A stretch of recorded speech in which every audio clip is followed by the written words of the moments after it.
अस्सलाम वालेकुम students, this is Ayesha Fatima. Welcome to my YouTube channel. तो स्टूडेंट्स, आज का जो हमारा टॉपिक है वो BS physics third semester modern physics से रिलेटेड हमारा टॉपिक है, जिसका नाम है फ्रैंक हर्ट्ज़ एक्सपेरिमेंट।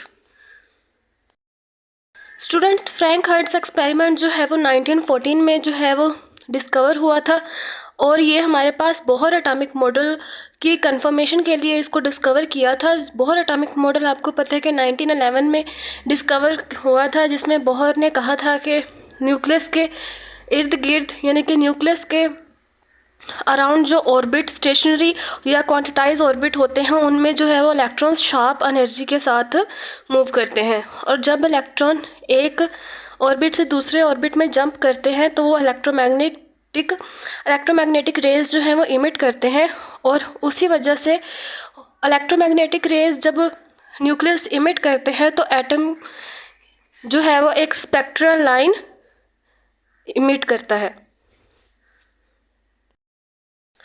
जिसकी वजह से एटम से जो एक फोटोन निकलता है जिसकी वेवलेंथ 253.4 न्यूटन मीटर होती है। तो स्टूडेंट्स, आप लोगों ने देखा था कि बाल्मर ने जो बाल्मर सीरीज़ के लिए जो फार्मूला डिस्कवर किया था या फार्मूला बनाया था, वो फार्मूला हमारे पास जो है वो Frank hertz Bohr atomic model के एनर्जी लेवल कंसिडरेशन से प्रूफ हुआ था। बाल्मर ने बाल्मर सीरीज़ के लिए जो फार्मूला हमें दिया था या फार्मूला जो सजेस्ट किया था, वो फार्मूला जो है वो बोहर एटॉमिक मॉडल ने जो हमारे पास एनर्जी लेवल कंसिडरेशन से बोहर एटॉमिक मॉडल की एनर्जी लेवल कंसिडरेशन से वो फार्मूला प्रूफ हो गया था। ठीक है, थ्योरेटिकली तो बोहर ने बता दिया था कि ये फार्मूला जो बाल्मर सीरीज़ का फार्मूला है हमारे पास, वो एनर्जी लेवल कंसिडरेशन से बता दिया था बोहर ने। आज हम लोग जो है वो उसको एक्सपेरिमेंटली उस फार्मूले को प्रूफ करेंगे, और एक्सपेरिमेंटली कैसे प्रूफ करेंगे? फ्रैंक हर्ट्ज़ एक्सपेरिमेंट से हम लोग जो है वो एक्सपेरिमेंटली उस फार्मूले को प्रूफ करेंगे। फ्रैंक हर्ट्ज़ एक्सपेरिमेंट्स में हम लोग पढ़ेंगे कि जो हमारे पास एटम है, जितनी एनर्जी वो इलेक्ट्रॉन से लेता है उतनी ही एनर्जी जो है वो एटम इमिट करता है। फ्रैंक हर्ट्ज़ एक्सपेरिमेंट में हम लोग यही पढ़ेंगे। James Franck and Gustav Hertz conduct an experiment in 1914 which demonstrate the existence of excited state in mercury atom, यानी मरकरी एटम की जो एक्साइटेड स्टेट है उसको डिमॉन्स्ट्रेट करता है। It confirms the prediction of quantum theory की जो prediction है उसको कंफर्म करता है ये Franck Hertz experiment, that electron occupy only discrete quantized energy state, यानी कि हमें फ्रैंक हर्ट्ज़ एक्सपेरिमेंट ये बताता है कि जो इलेक्ट्रॉन्स होते हैं वो सिर्फ और सिर्फ डिस्क्रीट या क्वांटाइज्ड एनर्जी स्टेट्स को ही ऑक्यूपाई करते हैं। डिस्क्रीट या क्वांटाइज्ड एनर्जी फॉर्म का मतलब ये होता है कि स्टूडेंट्स ये देखें, ये हमारे पास एक न्यूक्लियस है और इसके अराउंड ये ऑर्बिट है। ठीक है, और ये हमारे पास इन ऑर्बिट्स में ये जो इलेक्ट्रॉन्स हैं वो रिवॉल्व कर रहे हैं।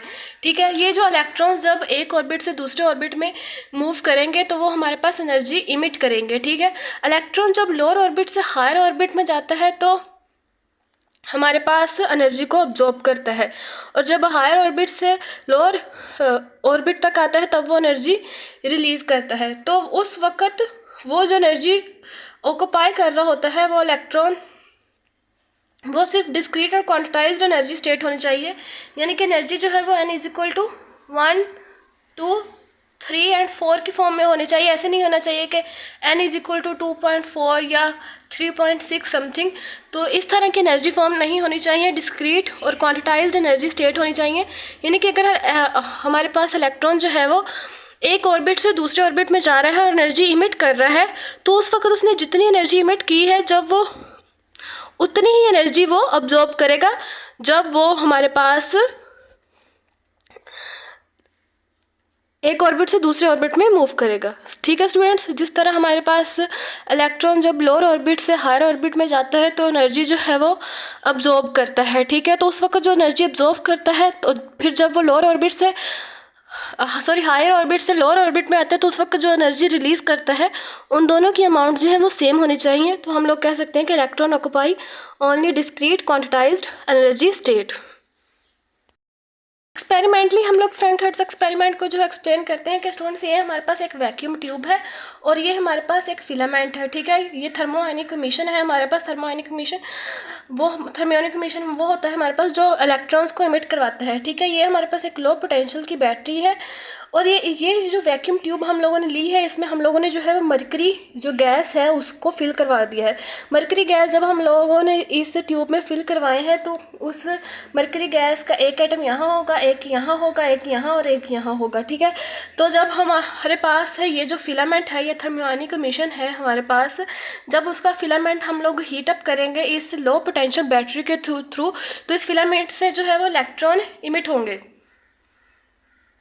ठीक है। ये इलेक्ट्रॉन इमिट होंगे और ये जो हमारे पास मरकरी के एटम है, ये इलेक्ट्रॉन जो है वो इन मरकरी के एटम के साथ कोलाइड करेंगे। अगर हमारे पास यहाँ जो बैटरी लगी हुई है उसका वोल्टेज कम है, ठीक है, यानी कि ये वाली जो बैटरी है वो कम एनर्जी दे रही है, वो एनर्जी दे रही है 0.1 इलेक्ट्रॉन वोल्ट या 2.3 इलेक्ट्रॉन वोल्ट्स, इस तरह की समथिंग अगर ये बैटरी जो है वो एनर्जी दे रही है, ठीक है, इस लो पोटेंशियल बैटरी को, जिसकी वजह से ये हीटअप होती है।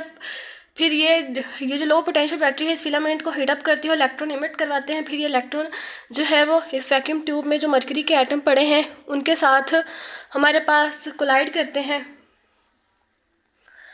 तो स्टूडेंट्स देखें, हमारे पास ये जो वैक्यूम ट्यूब है हमारे पास, इसके भी 3 पार्ट्स हैं। वो ये फिलामेंट जहाँ से हमारे पास ये जो इलेक्ट्रॉन इमिट होते हैं इसको हम लोग नाम देंगे एनोड का।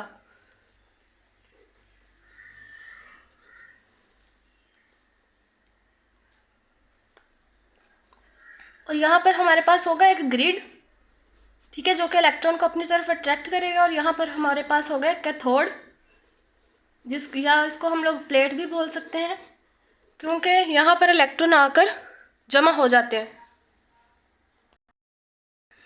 एनोड से जब हमारे पास इलेक्ट्रॉन इमिट होंगे तो ग्रिड के ऊपर जो है एक पॉजिटिव चार्ज है। ग्रिड के ऊपर ये हमारे पास पॉजिटिव चार्ज इसलिए होगा क्योंकि ग्रिड को हम लोगों ने बैटरी के पॉजिटिव टर्मिनल के साथ जो है वो अटैच किया होगा। इस वजह से इलेक्ट्रॉन जो है वो ग्रिड के तरफ अट्रैक्ट होंगे, क्योंकि इलेक्ट्रॉन के ऊपर नेगेटिव चार्ज है, ग्रिड के ऊपर पॉजिटिव चार्ज है, ठीक है। तो स्टूडेंट्स, फिर जिन इलेक्ट्रॉन की जो एनर्जी ज़्यादा होगी वो इस प्लेट तक, कैथोड तक पहुंचेंगे, यानी कि ग्रिड के ऊपर तो आ जाएंगे पॉजिटिव चार्ज की वजह से, लेकिन जब जिन इलेक्ट्रॉन की एनर्जी ज़्यादा होगी वो आगे भी मूव कर जाएंगे और कैथोड प्लेट पर चले जाएंगे। फिर वहाँ से कैथोड प्लेट के ऊपर जब इनकी सबमिशन होगी तो फिर यहाँ पर हम लोग एक एमीटर लगाते हैं,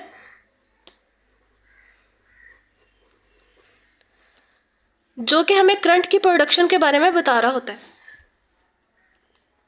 फिर जब इलेक्ट्रॉन्स जो है वो कैथोड प्लेट पर आ जाएंगे तब हमारे पास जो है वो एमीटर में जो करंट प्रोड्यूस होगा वो शो हो जाएगा।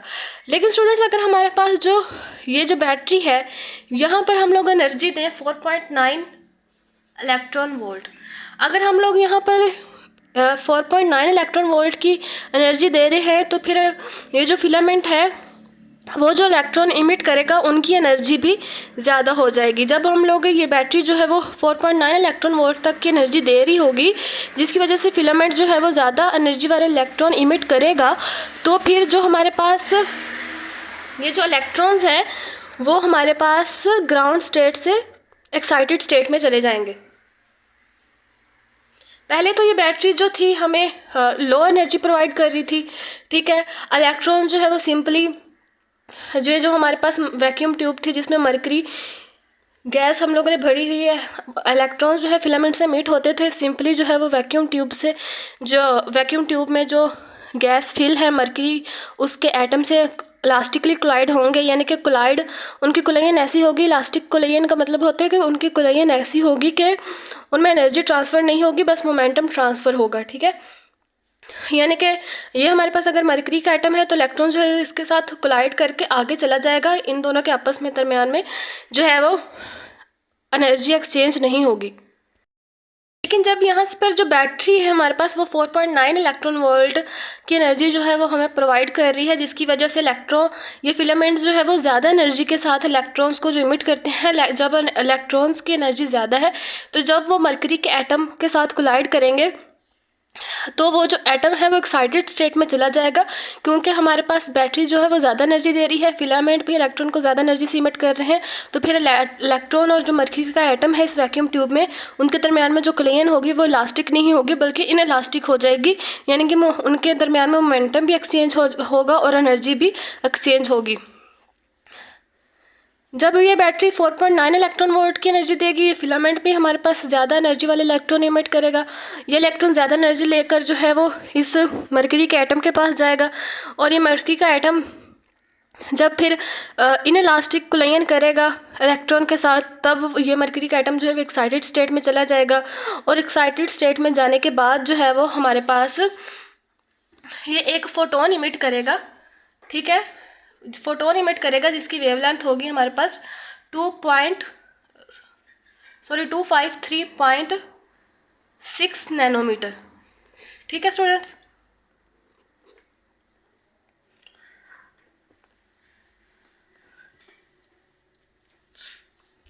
जब ये ज़्यादा एनर्जी वाला इलेक्ट्रॉन जो है हमारे पास इस मरकरी के एटम के साथ इनइलास्टिक कोलाइन करेगा, तो ये एटम जो एक्साइटेड स्टेट में जाएगा, लेकिन सिर्फ और सिर्फ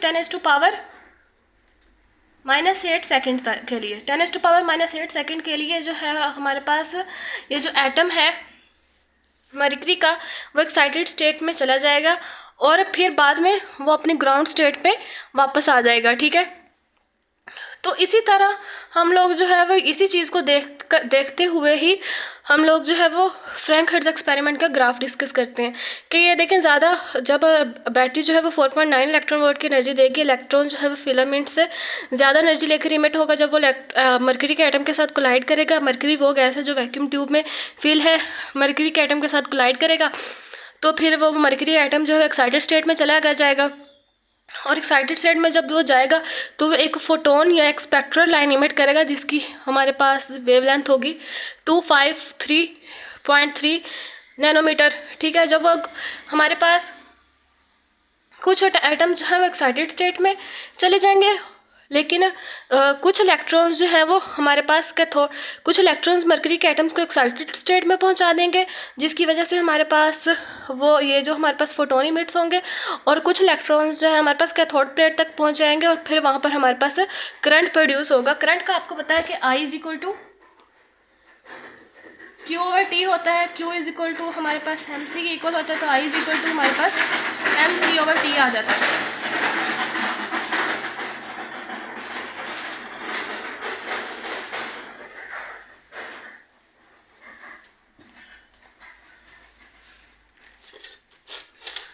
तो इसी सारे फिनोमिना को हम लोगों ने मद्देनज़र रखे हुए ये इसका ग्राफ बनाया है फ्रैंक हर्ट्ज एक्सपेरिमेंट का, कि हमारे पास जब एनर्जी ज़्यादा होगी, अब देखिए यहाँ पर हमारे पास 4.9 इलेक्ट्रॉन वोल्ट एनर्जी है, तो हमारे पास जो इलेक्ट्रॉन जो है मरकरी का एटम है वो एक्साइटेड स्टेट में चला जाएगा। ठीक है, फिर फोटोन जो है वो इमिट करेगा जिसकी वेवलेंथ 2.53 होगी, फिर वो दोबारा यानी कि 10⁻⁻8 सेकेंड तक जो है एक्साइटेड स्टेट में चला जाएगा, फिर वो दोबारा जो है वो करंट इमिट करेगा, फिर वो ग्राउंड स्टेट में आ जाएगा एटम। फिर हम लोग जो है वो अगर वह उतनी ही अमाउंट में एनर्जी दे रहे हैं, हमारे पास अगर बैटरी जो है वो दोबारा फिर 4.9 की इलेक्ट्रॉन वोल्ट की अमाउंट में ही एनर्जी दे, तो फिर इलेक्ट्रॉन जो है वह मरकरी का एटम जो है दोबारा एक्साइटेड स्टेट में चला जाएगा, फिर वो दोबारा जो है वो हमारे पास वो एक फोटोन या एक स्पेक्ट्रल लाइन इमिट करेगा, और कुछ इलेक्ट्रॉन्स जो है वो कैथोड पर पहुंच के जो है वो करंट प्रोड्यूस कर देंगे, तो फिर वो हमारे पास ग्राउंड स्टेट में वापस आ जाएगा, क्योंकि एक्साइटेड स्टेट में तो 10⁻⁻8 सेकेंड तक ही रहता है। ठीक है, तो इस तरह हमारे पास ये प्रोसेस चलता रहेगा, करंट प्रोड्यूस होता रहेगा वैक्यूम ट्यूब से, और फोटोन्स की लाइट जो है वो निकलती रहेंगी। यानी कि पहले हमारे पास जो बैटरी एनर्जी दे रही थी वो हमारे पास 4.9 इलेक्ट्रॉन वोल्ट थी। ठीक है, फिर यहाँ पर हमारे पास जो एनर्जी होगी वो हमारे पास 9.8 इलेक्ट्रॉन वोल्ट हो जाएगी। ठीक है स्टूडेंट,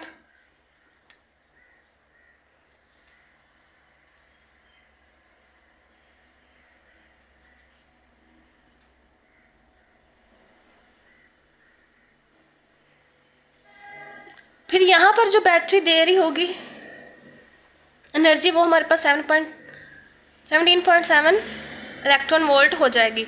यानी कि यहाँ पर 9 इलेक्ट्रॉन वोल्ट था, यहाँ पर 2x 4.9 इलेक्ट्रॉन वोल्ट है और यहाँ पर 3x 4.9 इलेक्ट्रॉन वोल्ट है।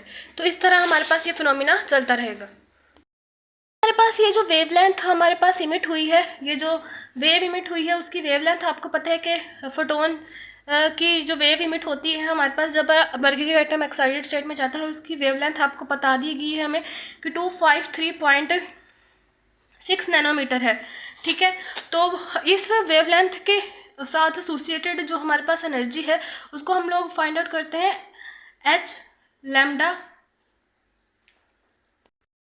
और ये उसके साथ एसोसिएटेड जो एनर्जी होती है उसको हम लोग फाइंड करते हैं एच सी ओवर लैम्डा। ठीक है, तो उस एनर्जी फोटोन वेव के वेवलेंथ के साथ एसोसिएटेड जो एनर्जी है उसको एच सी ओवर लैम्डा से फाइंड आउट करते हैं। एच की वैल्यू आपको तो पता है कि 6.67 मल्टीप्लाई बाई 10⁻⁻34 है। सी की वैल्यू है हमारे पास 3 मल्टीप्लाई बाई 10⁻8। ठीक है, लैम्डा की वैल्यू है हमारे पास 453 मल्टीप्लाई बाई 10⁻9 लिख देते हैं क्योंकि यहाँ पर नैनोमीटर है, और हम लोगों ने जो एनर्जी वो इलेक्ट्रॉन वोल्ट में फाइंड आउट करनी है, तो इसको 1.6 मल्टीप्लाई बाई 10⁻11 से हम लोग जो है वो डिवाइड कर देंगे, तो हमारे पास फिर जो एनर्जी आएगी वो 4.9 इलेक्ट्रॉन वोल्ट के इक्वल आ जाएगी। ठीक है स्टूडेंट्स, तो यानी कि हमारे पास जो एटम जब एक्साइटेड स्टेट में गए हैं तो उस वक़्त उन्होंने जो हमारे पास एक फोटोन लाइट इमिट की है उसकी वेवलेंथ हमारे पास उस फोटोन वेव की जो वेवलेंथ है वो 253.6 नैनोमीटर है, और उस वेवलेंथ के साथ एसोसिएट जो एनर्जी है वो हमारे पास 4.9 इलेक्ट्रॉन वोल्ट है। स्टूडेंट्स देखिए, हमारे पास अगर ये मरकरी का एटम है, ठीक है, ये मरकरी का एटम है, ठीक है, और जब ये मरकरी का एटम अगर इतनी ज़्यादा एक्साइटेड स्टेट में चला जाए कि इसके जो आउटर मोस्ट ऑर्बिट का जो इलेक्ट्रॉन है वो आउटर मोस्ट शेल में से जो है वो एग्जिस्ट ना करें, यानी कि ये जो हमारे पास इलेक्ट्रॉन है या ऑर्बिट से बाहर निकल जाए, तो हम लोग कहेंगे कि ये जो प्रोसेस हुआ है हमारे पास ये आयनाइजेशन का प्रोसेस हुआ है। ठीक है, यानी कि हमारे पास इस गैस ट्यूब में जो मरकरी वैक्यूम ट्यूब में जो मरकरी गैस फिल है, अगर उस मरकरी के एटम जो है वो इतना ज़्यादा एक्साइटेड हो जाए कि उस मरकरी के एटम के जो आउटर मोस्ट इलेक्ट्रॉन है वो इमिट कर जाए उसके आउटर मोस्ट ऑर्बिट में से, तो फिर तब जो प्रोसेस होता है वो हमारे पास आयनाइजेशन का प्रोसेस होता है। ठीक है स्टूडेंट, इस मरकरी गैस की जगह हम लोग जो है वो कोई भी गैस इस्तेमाल कर सकते हैं। Okay students, thank you.